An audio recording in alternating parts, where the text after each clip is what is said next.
Good evening, everyone, and thank you so much for being with us for Bible study tonight. Tonight is part 2 of Manhood in a Fatherless Generation. Manhood in a Fatherless Generation. And this word and this message is so relevant for our generation and our time right now, even as it was a few years ago. So grab everybody, get something to drink, and enjoy part 2 of Manhood in a Fatherless Generation. This is part 2 of Manhood in a Fatherless Generation. Now, everybody say manhood in a fatherless generation. Can everybody say that with me one more time? Manhood in a fatherless generation. Everybody got Judges chapter 2? Yes? When I was about 17, on a Sunday morning, getting ready to go to church, and I came to my dad and says, Dad, do I have to go to church every Sunday now? And this is the strangest thing. I don't even remember asking him the question. He remembers and told me exactly what I said. But I came and said, do I have to go to church every Sunday? And I don't remember asking the question, but I definitely remember his answer. And he made it very clear that in this house, you will go to church every Sunday. Because, sometimes we come and say, well, I don't have to go every week. People say I don't have to go every week to serve God. I can go, I got things to do, et cetera, et cetera, et cetera. He said, no. In this house, you will go to church every Sunday and you will obey God. But he made it clear, however, and this statement to this day is permanently tattooed in my mind. I've said it many times in this service and some people individually. He said, but if you don't want to do it when you have to, what's going to make you do it when you don't have to? If you don't want to do it when you're in this house and you have to go, what's going to make you do it when you leave this house and you don't have to go? Come on, somebody. Nothing but the Spirit of God.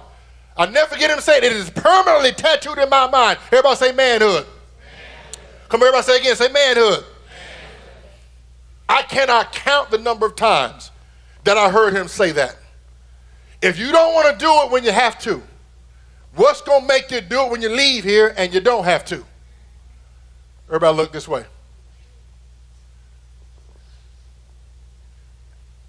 Why is that important? Why is that a big deal?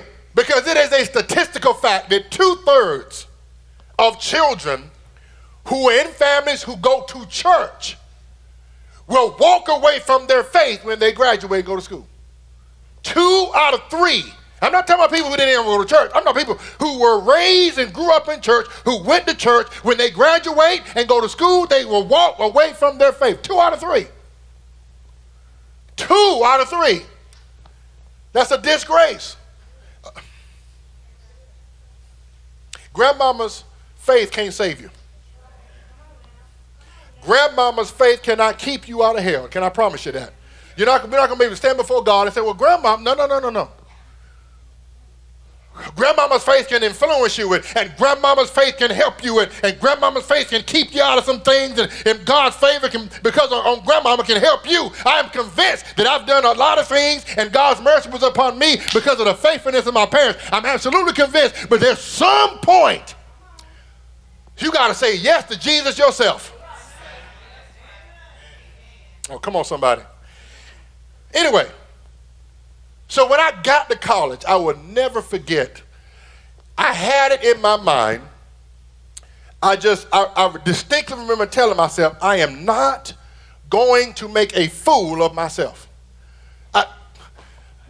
You say, where it come from? Well, I don't know where it come from. Maybe it's because I kept hearing my dad. Can I tell you, it was in my mind, and this is, I'm telling you the truth. I remember this. Distinctly remember telling myself, I am not going to come here and make a fool of myself. And what I heard in my mind was my father, after I had already made a fool of myself, talking to me. Now this is all pre-planned in my head. I hadn't done anything yet. But in my mind, I'm playing his voice, talking to me, after I had made a fool of myself. And I said, I don't want to hear that. I don't want to hear that. I want to hear that. And so I told myself, I am not going to come here and make a fool of myself. I can't explain it. I'm just not going to do it. And I heard that voice in my head. Again, I hadn't done anything yet. This is when I just got there. And I hadn't done anything, but I remember hearing it in my head. If I do this, I just saw his face and heard his voice. And I said, no, I don't want to go there. Come on, somebody. And you can call it the voice of God all you want. Well, you can call it whatever you want to call it. But it kept me from doing a lot of stupidness. I'm going to say it, and I did stupidness anyway, but it kept me from doing a lot of stupidness. So I'm asking you, whose voice do you hear?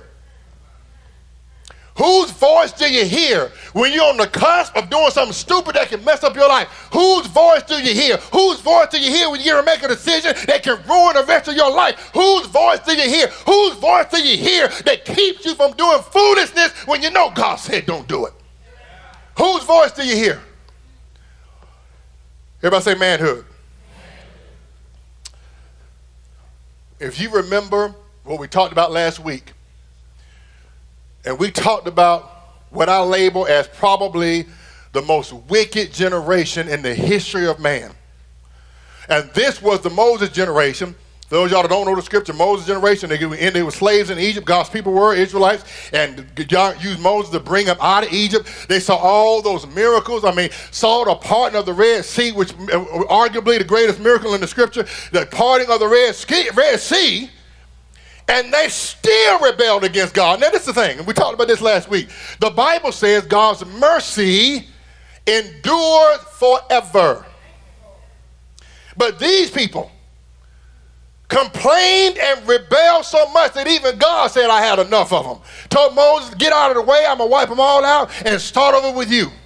And you have gone a long way when you've gone beyond forever.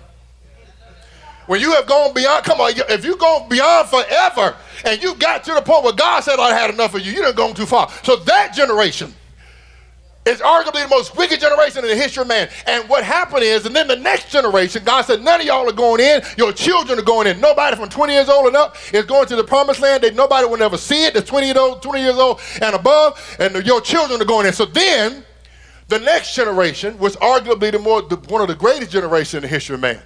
Because they went in and finally possessed what God promised all those years before to Abraham. But they made one mistake, and it was a huge mistake. Are y'all with me? They were Joshua's generation. They came and told Joshua, you know what, whatever you say, we're going to do and be obedient. Anywhere you tell us to go, we're going to go. Any place you send us, we're going to go. And anybody who rebels against what you say will be put to death. We're not going to tolerate any of that nonsense in this generation. Whatever you say, and that takes that if you're going to possess anything. Let me just go on and tell you that. It's going to take that. So if you got somebody around you that's rebellious, you better talk to them. Say, we're not going to tolerate that. We got too much to do in this generation. We can't have rebellion. So they did great, but they made one mistake. Y'all know what they made?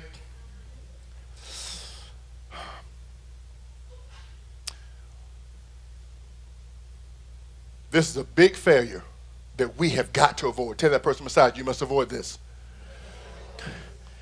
They did not teach their children to serve God like them. Look at, y'all got Judges chapter 2? They, as great as they were, did not teach their children to obey God just like them. Look at Judges chapter 2. Look at verse 7. Judges chapter 2, verse 7. And the Bible says, so the people served the Lord all the days of Joshua. Because remember, Joshua circumcised them. He was like their de facto father. Because their father didn't circumcise them, he did. And so he became like their father. People served the Lord all the days of Joshua. And all the days of the elders who outlived Joshua, who had seen all the great works of the Lord, which he had done for Israel. Verse 8. Now Joshua, the son of Nun, the servant of the Lord, died when he was 110 years old, and they buried him in the board of his inheritance in Timnath Heres, in the mountains of Ephraim, on the side north of Gaash. Verse 10. When all that generation had been gathered to their fathers, another generation arose after them who did not know the Lord. Another generation arose after them who did not know the Lord. How could they possibly not? How could they not? How could one of the greatest generations go in and take the promised land, see all the things that God did? How could they possibly raise a generation of children who don't know God like they did? How could that happen? Their parents were awesome. They saw God's promise come to pass. What happened to them? Oh, okay. Joshua's generation did not take what was in them and deposit it in their children. You remember last week I made the statement that the greatest mandate that God gave every one of us as fathers. Please remember this. Please remember this. I'll say it over and over and over again. I want to tattoo it in your mind that the greatest responsibility that God gave every father is to teach his children God's ways. There is no greater mandate than that. Yes, we are supposed to provide and feed and all those wonderful things, but the greatest mandate is to teach our children God's ways. We've got to know him first. We got to know his ways, learn his ways, and then teach them to our children. How in the world could this generation, as great as they were, not do that? Oh my goodness. What God put in you should not die with you. What God put in you, he didn't intend to die with you. Whatever he put in you, he intends for you to pass to the next generation, so the next generation can be better than you and greater than you. Because they don't have to start from scratch.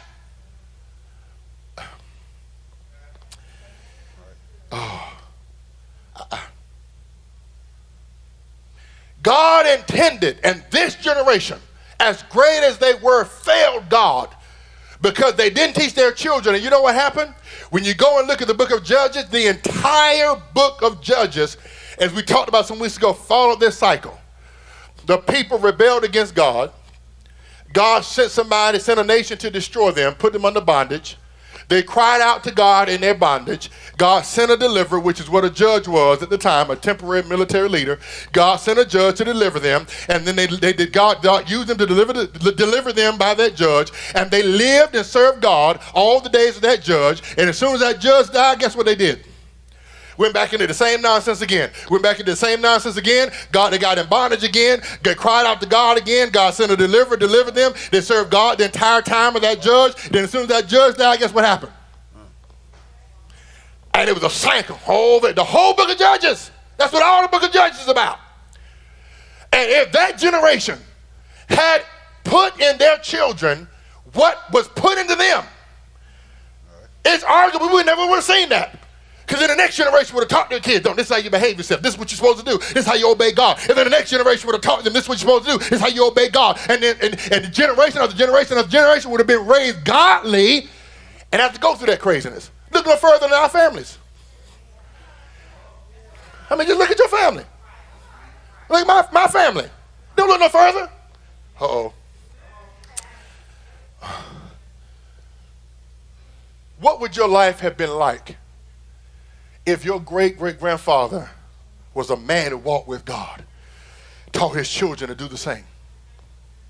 And all of a sudden, by the time it got to you, that the truth of the word of God was so embedded in your family that you just couldn't help but get it.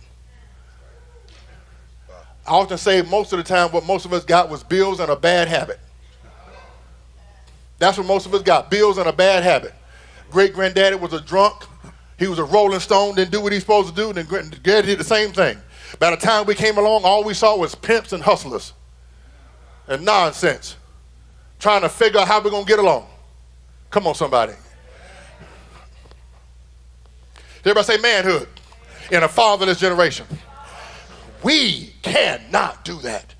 And it grieves my heart to see our millennial generation fall off the cliff. And it's exactly what's happening. Falling off the abyss of ungodliness and nonsense. And it grieves me. And guess what?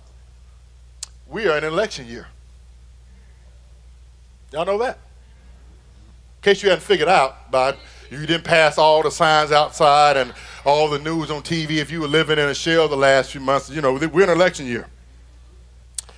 And in both parties are present ideas on how they plan to fix the problems in communities with people of color.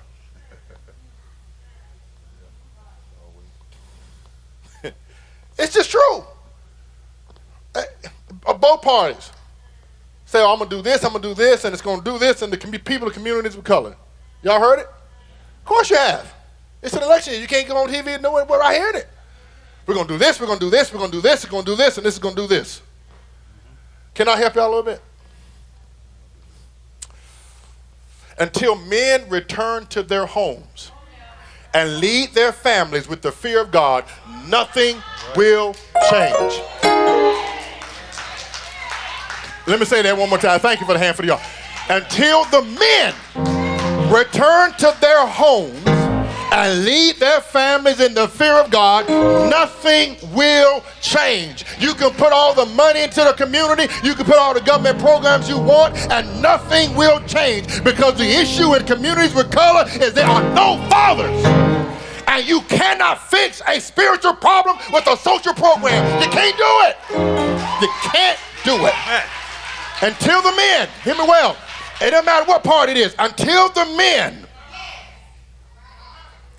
until you put a man in that home and look that young man in the face and say, you will behave this way, you will not do this, you will not do this, we will serve God. Yet, until we see that, education will not fix that problem. Amen.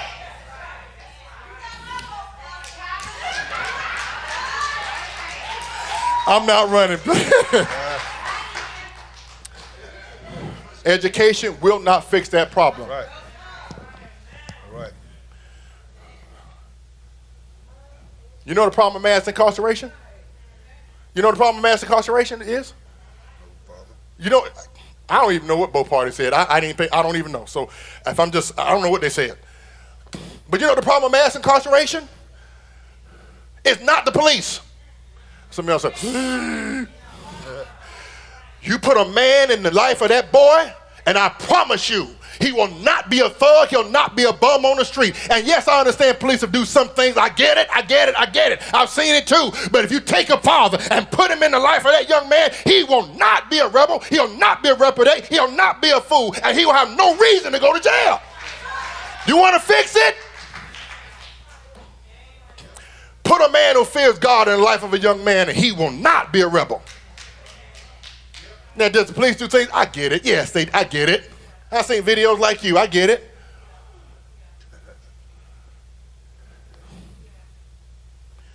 You want to fix it? Put a godly man in his life.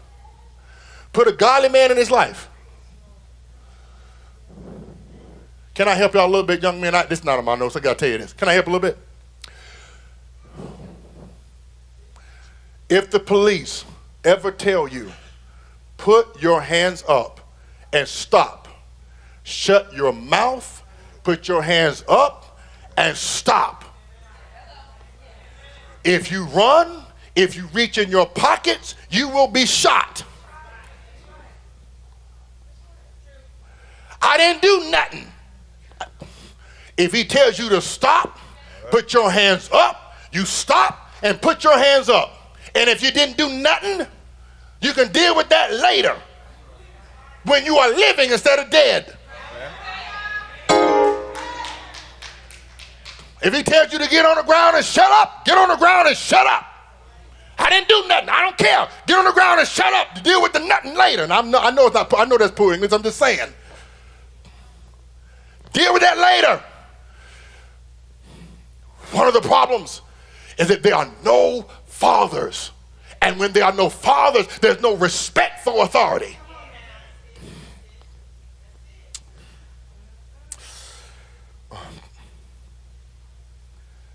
In African American communities, 3 out of 4 young women, grew up in homes where there are no fathers. 3 out of 4. That's the problem of mass incarceration, right there. 3 out of 4. I know racism exists, I get it. But that's not the totality of the problem. 3 out of 4. Everybody say manhood in a fatherless generation. I've had this conversation many times with my son. I don't care if you've done nothing. If they tell you to shut up, put your hands up, put your hand behind your back, you do it. And if you didn't do anything, we'll deal with them later. But you will not run. You will not talk back to any authority figure. You will not do it. Come on, somebody. everybody say manhood. If we're honest, most of the pain that we have experienced in our lives, we can probably trace it back to the inaction or the wrong action of a man. I mean, not every pain, most pain. Most real deep-rooted pain, particularly in families, can be traced back to the inaction or the wrong action of a man. He didn't do what he was supposed to do. He didn't serve God, didn't go to church, and or the wrong action. He did this, he was abusive, he was this. And so therefore, consequently, we have a perverted sense of what manhood is. I would dare say if you ask a lot of people, they have not seen any good men at all. They've never seen any man that's worth a nickel minus 5 cents. Some of y'all add it up.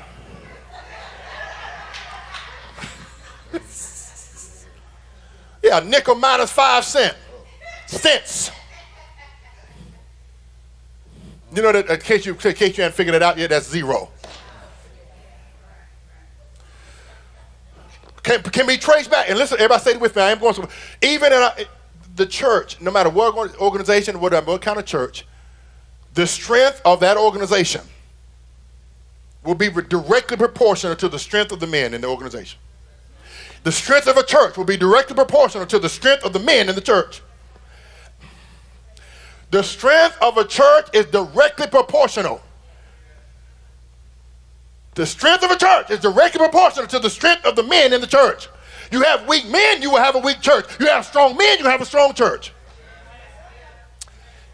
Ladies, my intention is not to insult you, I'm just being honest. Not to diminish your importance or what God has called you to do. But the reality is, if you take men and you weaken men, you will have a weak family and you will have a weak church. You will have a weak community and you have a weak society.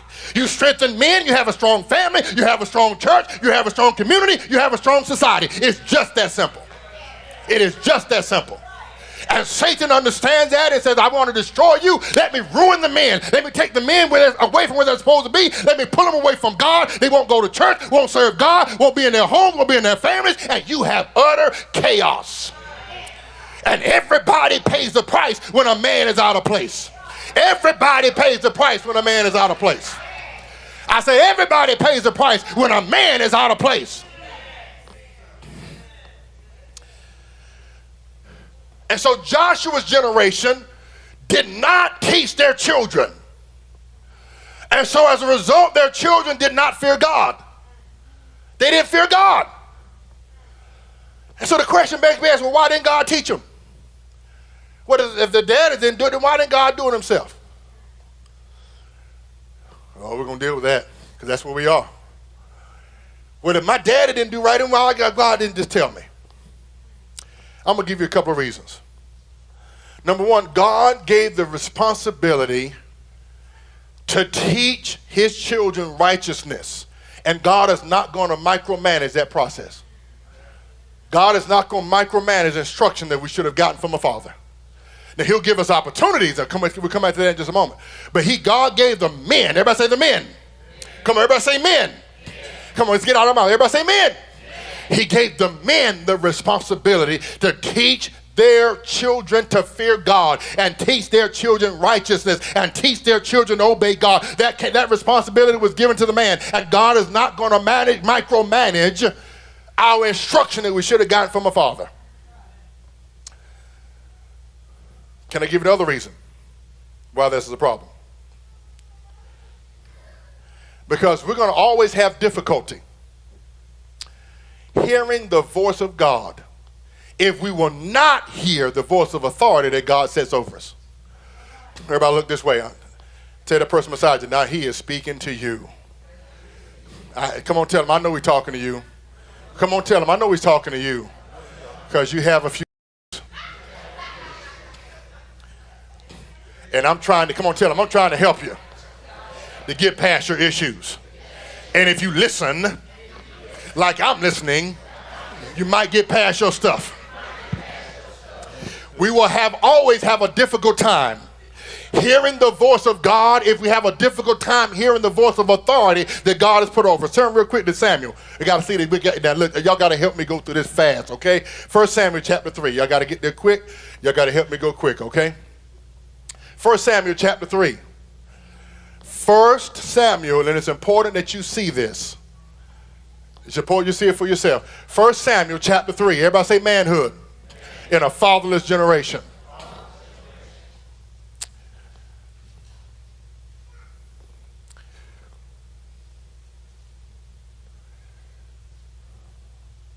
Y'all got 1 Samuel?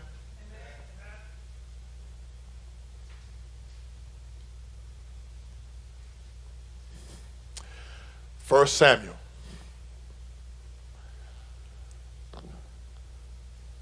First Samuel chapter 3. Look at verse 4. You got to help me go fast on this one. 1 Samuel chapter 3, verse 4. Now, I'm going to give you the background. Samuel, for those of you, Samuel was a young boy that his mother made a vow to God before she had him that if you give me a child, I will give him to the Lord all the days of his life. Okay, she was married. She had a husband who was a godly man. But she made a vow, and she honored that vow. Her husband honored that vow. And so Samuel Samuel means ask of God. And so she named him Samuel because she asked God for him. And so she gave him, Eli was the priest at that time, serving in the tabernacle. She brought him, when she weaned him, brought him to the tabernacle, and he lived in the tabernacle with the man of God, Eli at the time. Are you with me on that? So he lived there, learning what to do, just serving the priest and just living there. So Eli was like a spiritual father, even though he had a natural father. You with me? And so we're going to pick up. And so now God's going to speak to him. Verse 4. That the Lord called Samuel. He's a young boy here. And he answered, here I am. So he ran to Eli and said, here I am, for you called me. And he said, I did not call, lie down again. And he went and lay down. Then the Lord called yet again, Samuel. So Samuel arose and went to Eli and said, here I am, for you called me. He answered, I did not call, my son, lie down again. This is the question I'm going to ask you. Why did Samuel go to Eli? Why did he go to Eli? There's two things I want you to know here. Number one, he didn't ignore the call. He could have said, look, I'm asleep. Why are you calling me, Eli? I can get you in the morning. Why you wake me up in the middle of the night? Oh, that's a big one. I know it's none of y'all in here. None of y'all in here. But there are many people who won't take my call unless they need my help. They will not take my call unless they need my help. And I don't say that an arrogant fan. But I am a servant of the Lord. If I call you, I'm not wasting your time. I got too much to do. But there's some people who won't take the call unless they need my help. I know it's none of y'all in here, just maybe somebody watching, but I'm just saying. And so the fact is that he's laying down asleep, and he gets up and runs to Eli because he thinks Eli called him. Uh-oh. Okay. Whew. Now, who was calling Samuel? God was calling him, but he ran to Eli. This is my question. If God's voice did not resemble the voice of authority he was familiar with, then why did he go to Eli? Obviously, the voice he heard coming from God resembled the voice of authority he was familiar with. Because if it didn't sound like Eli, he wouldn't have gone to Eli. The voice of authority obviously resembled the voice that he was familiar with.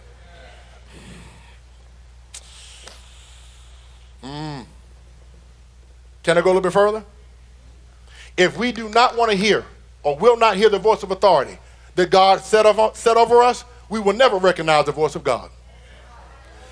If we will not hear the voice of authority that God set over us, we're never going to recognize the voice of God.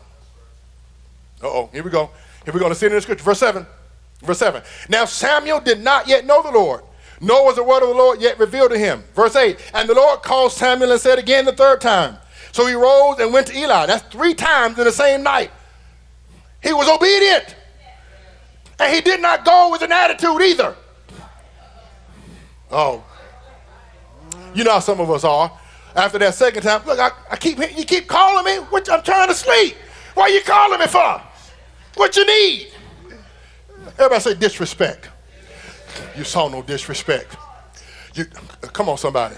And I know it's none of y'all in here, but people respond that way. What are you calling me for? Don't you see I'm busy? I'm trying to sleep.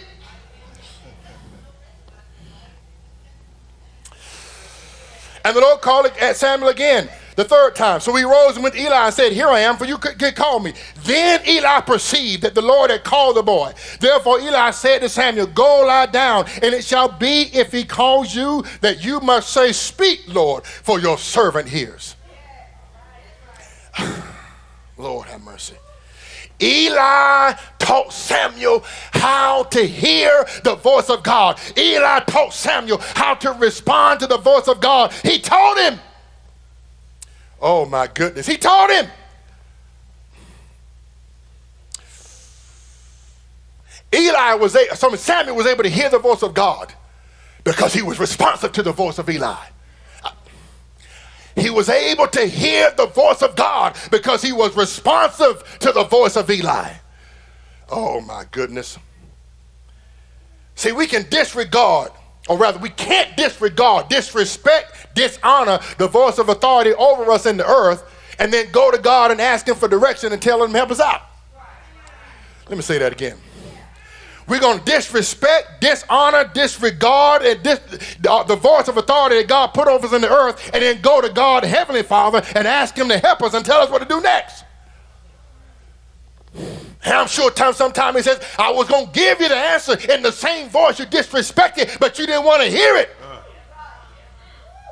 And you want me to tell you something different.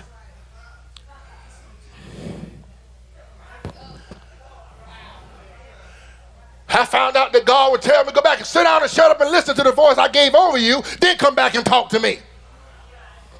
I don't know why nobody ever says God says that. It's amazing to me, particularly with spirit-filled people. You know, we hear God all the time, and we pray in tongues all the time, and God is always telling us to go here and go here and go here and go here and do this. And I don't know why we don't ever hear. So I said, you know what? God told me to come sit down, shut up, and listen right here what you tell me to do. What am I supposed to do?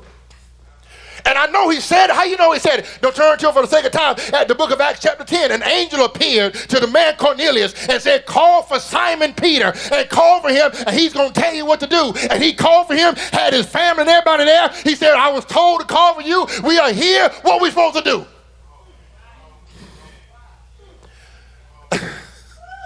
He could have said, well, God, why can't you tell me yourself? No, you call for Peter. He's going to come and he'll tell you what to do.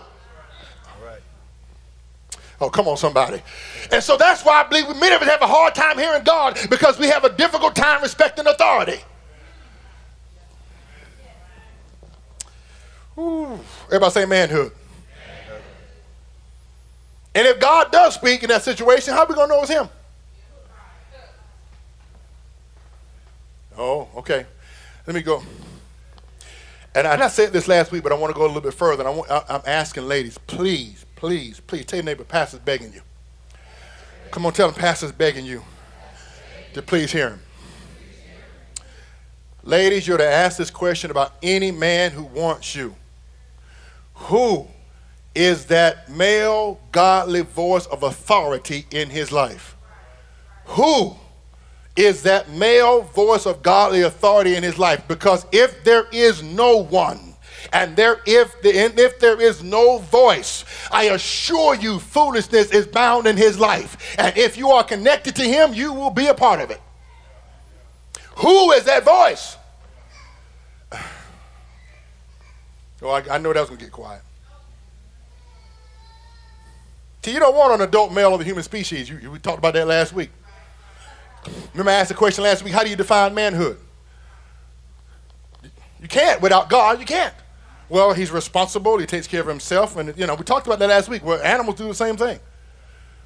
So if that's all it is to be a part of manhood, is being responsible for ourselves and providing for our kids, well, we're nothing more than a human, adult male of the human species. That's all we are. You cannot define manhood apart from God. You can't. We're going to see it in just a moment. You can't. You don't want that, ladies. You want a man. Okay, men, single men,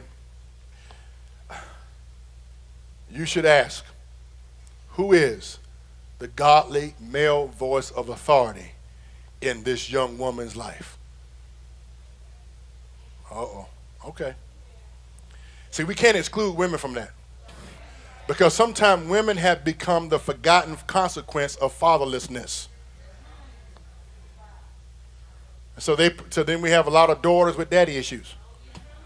And somehow or another, that's not highlighted as much. It's not seen as much because they're not in jail as much. There's not a whole lot of videos, and maybe not as many, of them getting shot by police, etc.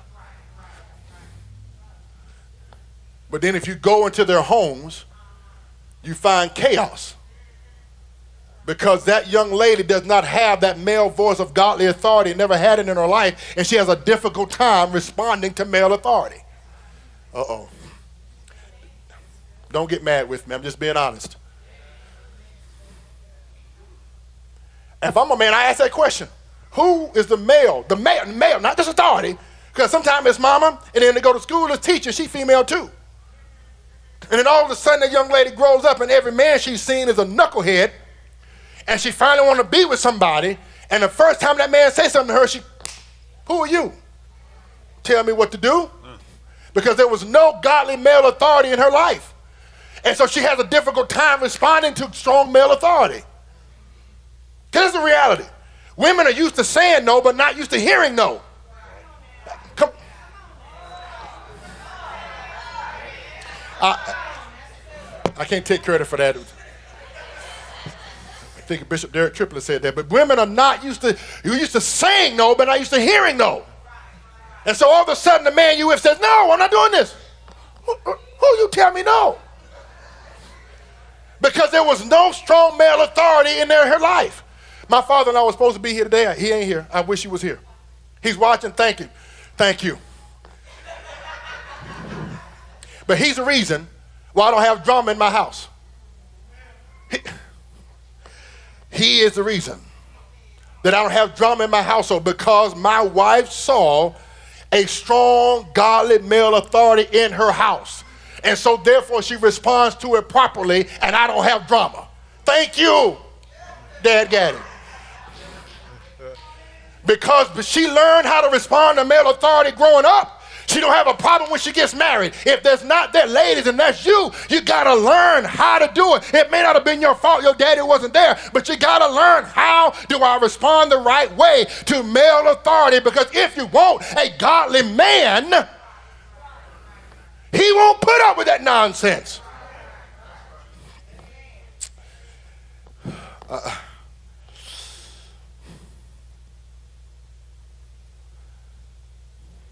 Okay. Yeah. You know what, did you notice? You never see a stripper take their daddy to bring their daddy to work to meet their colleagues.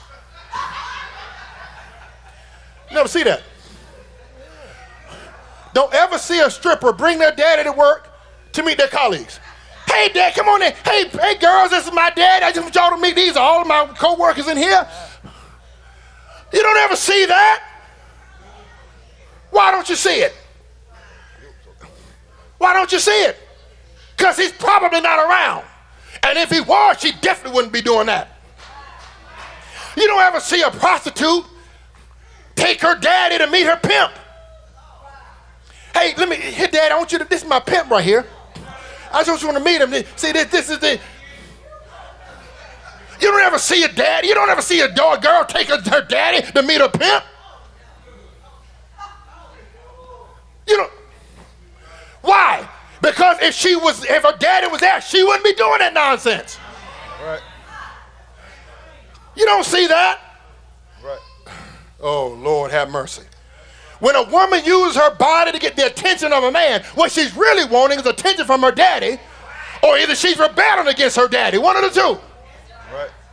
Either she wants attention, if she really wants attention from daddy that she never got, or she's rebelling against her dad. Come on, somebody. Everybody say manhood in a fatherless generation. I'm going to give you these things, and my time is gone. Lord have mercy. I wanted to go through these again that I gave y'all last week at about the same time. These 5 things that single mothers do that destroy their sons. I gave them to you last week. I want to go through it again. And I want you to get this. Please, ladies, get it. You know, jab that person beside you and tell them you get it. Come on, you need to get this. Even if you're not a single parent.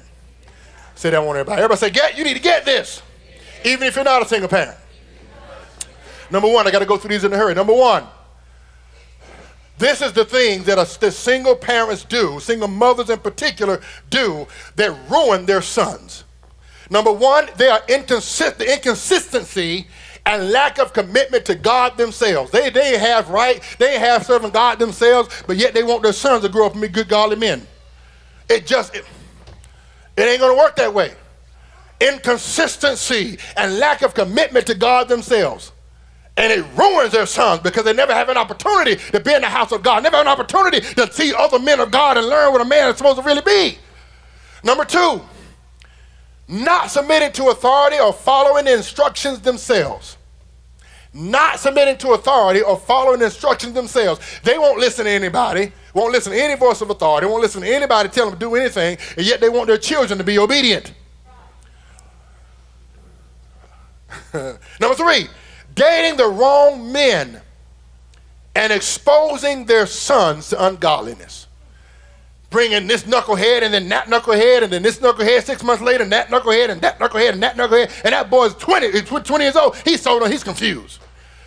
He ain't seen nothing but knuckleheads, bums, and thugs and hustlers and pimps. What chance does he have to be godly without some man looking him in his face and say, you got to do it this way? Come on, are y'all with me, ladies? Please. Number 4, failure to mandate godly principles in their son's life. They just let them do anything, let them watch anything, let them play with anything, let them go anywhere. If it's ungodly, if it's unrighteous, get it out of your house. And if your son lives in your house, he's your responsibility. Get it out. He can cry, huff, blow, it don't matter. Get it out. It's better to get unrighteousness out and have him mad with you than have him happy with you and be full of the devil. Get it out. Number 5, shielding their sons from correction and the pain of their own mistakes. Shielding their sons from correction and the pain of their own mistakes. Love them, I just love them, and bail them out and bail them out and bail them out and bail them out. And his godliness is nonsense here, nonsense there, and they bail him out and bail him out. And that he never feels the pain of his own mistakes. He grows up to be 25 years old with some woman and just mess her life up. Because all his life, some other woman bailed him out of his nonsense. I asked this question a year ago. I didn't finish with this. Give me 3 minutes. I asked this question a year ago. We got to finish with this, and my time is gone. About a year ago, I asked this question. If you only had 10 minutes to live, I read this scripture and asked the same question, but it bears repeating in this series. If you only had 10 minutes to live, what would be the final instruction that you give your children for life? You only got 10 minutes. You got 10 minutes to live. You got your children in front of you. What would be the final instruction that you give them about how to live their life? Let me ask that question again. As y'all to do it, turn to 1 Kings 2 real quick. Give me 3 minutes. 1 Kings chapter 2. I got to do this and we're done. 1 Kings chapter 2. I'll ask that question while you're turning. If you only had 10 minutes to live and you had your children in front of you, what instructions would you give them for how to live their life? Because you're getting ready to be gone. And we're going to read this, and this is so important because this is the thing. Whatever you tell them, whatever you would tell them, reveals what's most valuable to you in life. And if God is an afterthought or a byproduct, it's a problem. Because sometimes what we say is, well, you better get your education, boy. Get your education. Make some of yourself. Make sure you contribute to the society. Make sure you're not a bum. Do others, and make sure you serve God and go to church now. Don't forget that. That's putting God as a byproduct.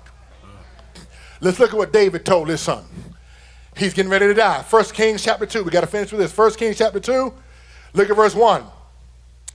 Now the days of David drew near that he should die.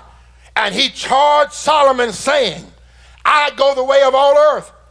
Be strong, therefore, and prove yourself a man. Boy, Be strong, therefore, and prove yourself a man. This is King David. The Bible says he's a man after God's own heart. The greatest king of Israel in the history. King David is telling his son and giving him instructions. How are you going to be strong and prove yourself a man? You want to see it? He told him. He didn't leave it up to chance. Be strong, therefore, and prove yourself a man. This is how you do it. And keep the charge of the Lord your God. Now watch, look at the litany of things he told him. To walk in his ways, to keep his statutes, his commandments, his judgments, and his testimonies, as it is written in the law of Moses. Let me read it again. He's getting ready to die, and he's telling his son, I'm giving you instructions for how you're going to be successful in this life. Please understand, we have got to get the revelation that obedience to God is what produces success. The sooner we get the revelation that obedience to God will produce success, and we get it, and we get it, and we get it, and we pass that to our children, and they grow up saying, I got to obey God first. Watch this. He said, be strong, therefore, show yourself and prove yourself a man, and keep the charge of the Lord your God. To walk in his ways, you need to walk just like God, behave like God, act like God. Keep his statutes, his commandments, his judgments, and his testimonies, as is written in the law of Moses, that you may prosper in all that you do and wherever you turn. Success is determined by obedience to God. And our fathers God gave the mandate to teach us that. I'm out of time. Tell that person beside you needed this message. Come on and stand up. Go get the kids for me if you would. Come on, stand up on your feet. Tell that person beside you, you needed this message. I need somebody to go get the boys. Listen carefully. Quickly from Children's Church. Quickly from Children's Church. I meant to do this a few minutes ago and I forgot. Tell that person beside you, you needed this word today. Thank you once again for joining us for Bible study tonight. I trust that part 2 of Manhood and the Fatherless Generation was a great blessing to you and your family. Don't forget, next week will be part 3 of Manhood and the Fatherless Generation, and it's going to be great. Once again, thank you for joining us tonight. Have a wonderful evening.